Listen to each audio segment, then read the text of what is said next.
let's get down to the real business of taking care of the people. We can't have a testimony without a test. And we are being tested whether we have courage enough, conviction enough, people power enough to stand up and do what is right for ourselves and generations yet unborn. Come on.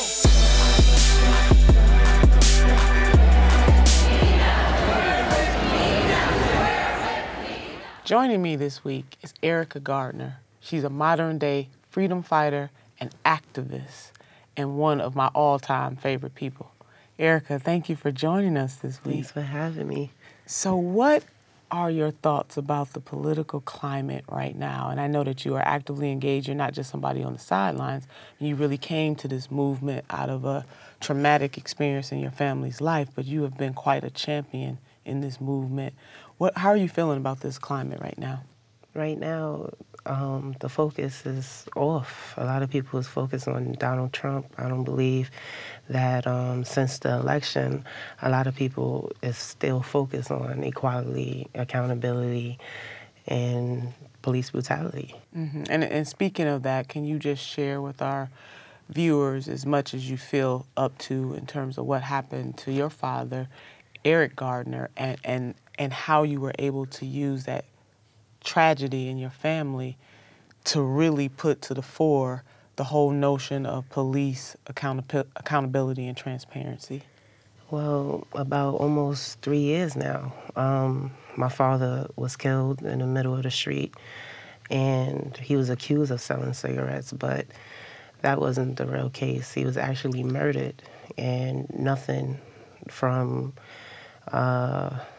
police charges or anything. This guy is still being, this murderer, Daniel Pantaleo, is still on police payroll and actually been getting bonuses every year since my father been gone. Has the New York Police Department done anything to transform, to change itself in ways that you feel are making progress, given what happened to your father and what happens to so many others in the city and across the country? No, and it continues to happen. It's not just what happened to my father, but continuously people are being killed on camera and off camera, and nothing is being done about it. Mm-hmm. And you were able to use some of that, a lot of that. I mean, I watched you last year. You were attracted to Senator Bernie Sanders. What gave you the energy and also, I would say, the courage to use your pain, your family's pain, your disappointment, but you decided to use that in a very positive way and join Senator Sanders in his pursuit to become president of the United States? You even, there's a commercial that you created that was all the rage, but you did that yourself. Some people think the consultants did that, but you actually did that, and you told your family story, and you also talked about your hopes and your dreams being a mother. Our people died for this. Martin Luther King died for this. Malcolm X died for this. And who were they? They was protesters. I'm behind anyone who's going to listen and speak up for us. And I think we need to believe in a leader like Bernie Sanders. What gave you that inspiration to use something that was so painful, but you used it for a global good? Just not having, no one. Just being out there in the streets and just having the support from the people. And what drew me to Bernie Sanders was the fact that he promised to do something about the prescription pills that elderly people was, it's high cost. Some elderly people is just cutting it in half. Mm-hmm. I liked his stance on tuition. I felt like, my child and my future children wouldn't be able to go to college, not because they're not smart enough, it's because of the high costs and tuition. And also, back in the day, he was a protester, so he wasn't scared to hit the streets and stand up for what he believed in and his consistency. Yeah. So that's what drew me to him. You say he hit the streets. Yeah. Is that he has some street credibility, and you must be referring to how when he was 21 years old at the University of Chicago, yes, he fought against segregation and discrimination. And as a matter of fact, there's a picture of him chained to an African-American woman as the police are holding, you know, his hands behind his back. Was Yes. that, did you know this about him beforehand? I mean, how did you become familiar with Senator Bernie Actually, I Sanders? didn't know anything about him, but once I started YouTubing and Googling and seeing all these things that he was about, I mean, this was a man that stood up in Congress when in an empty room and kept on talking about the same thing, standing up for black people. And I'm like, wow, if he had the courage to go up against, you know, a lot of people or stand there with when there's no one around, no cameras, no one to impress, and then how he stood with Blam when they Black Lives Matter, when they reached out to him. And even me, he wasn't lecturing me or rejecting me or telling me what issues I should be believing, or, you know, he didn't, you know, push me away and tell me, you know, what I should be focusing on. He actually listened, and that's what I liked about Bernie Sanders. And you're a leader in your own right. Many people look up to you. They follow you on social media. I follow you on social media, and you tell and you speak your truth. And I know sometimes it's not always easy.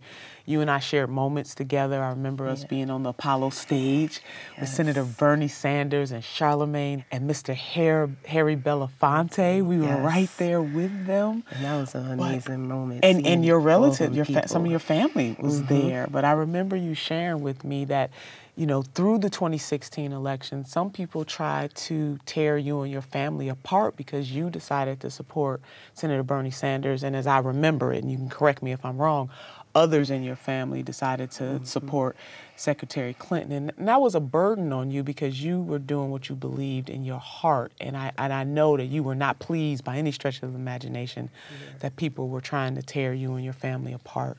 Yes, it was just, you know, after I seen my grandmother and the mothers of the movement being paraded around, and the message And you mean being, at the Democratic Convention? yeah, Okay. and basically the message of police brutality being some type of like refocused on gun control. And you know, my dad didn't die by a gun. You know, he didn't die by like a fatal accident, by accidentally someone shot him. Somebody actually lynched him on national TV, and I had to watch my father die on TV.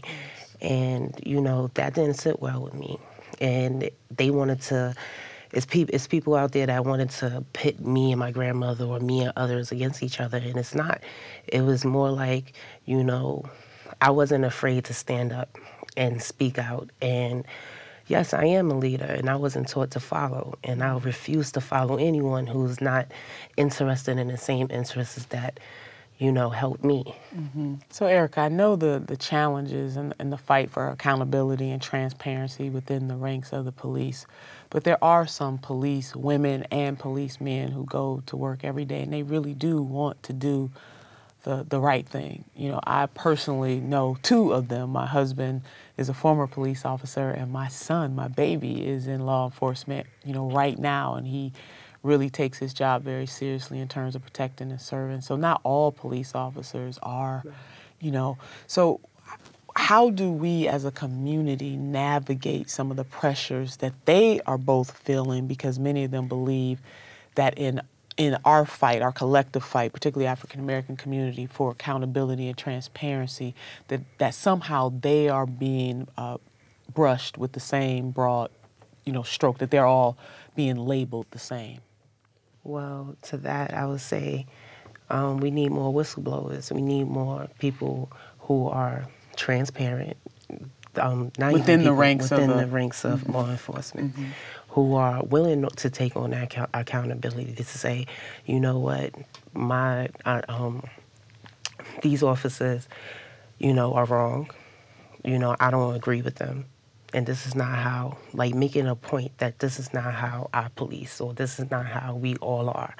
You know, I don't believe there are many police officers, good police officers out there, you know, trying to make a difference, trying to speak up and make that a point that we are not the same.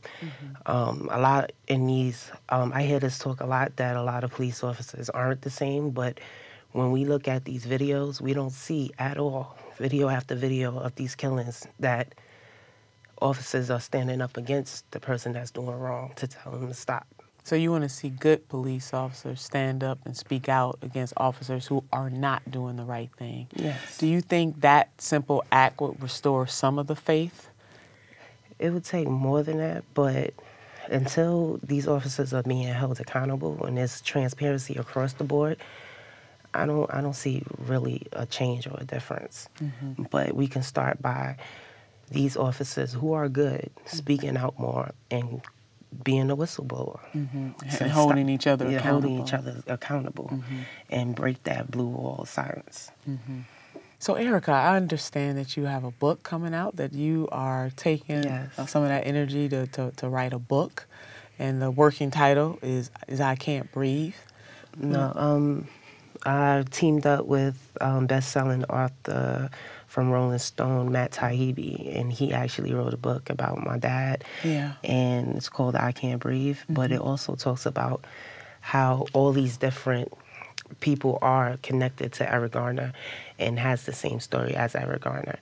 And how the criminal justice system is a constant flow to keep you going back and forth to court. Just once you're in the system, it's hard to get out, whether it's court fines, or imprisonment. And if you can't afford to pay these bills or court fines or whatever, you constantly dealing with going back and forth to court and prison time. And then I have a book talking about my life and how I became a memoir? Yes, a memoir. Just talking about, how I became this strong person and everything in my life that I went through led me to this point. And are you, in your book, so you're telling your life story to this point, because you got so much more life to live. Yes. But to this point, and are you, in the book, do you encourage people that despite some challenges that they may go through, that they can make it? I'm hoping from the different stories that I've been through that people can take that possession for themselves. They can, I'm not telling you, what you should think or what you should do, but hopefully my stories can relate to so many. Yeah, it's a testimony. Yes. Yeah. And what would you say to your generation and generations to follow about what it takes to follow their dreams and follow their hearts and to be courageous? If you had to tell them 3 things about navigating this space, what would those 3 things be? Regroup, organize, strategize. Yeah. Don't be a follower. Speak what you feel in your heart. Follow your instinct. And if other people is not following you, then be that one to stand up by yourself, because eventually someone, is going to stand up with you. But don't depend on somebody else or wait for somebody else. It takes you. And then once you start standing up, people will follow. People will follow. So regroup, organize, strategize. Don't follow, lead. Yes. Well, thank you so much, Erica. You are a leader in your own right, and I am so very proud of you. And there are thousands, if not millions of people, even across the world, who are so proud of you, too. And we are glad that you are one of the many women in that arena. So thank you so much. Thank you. You have been watching The Nina Turner Show on the Real News Network.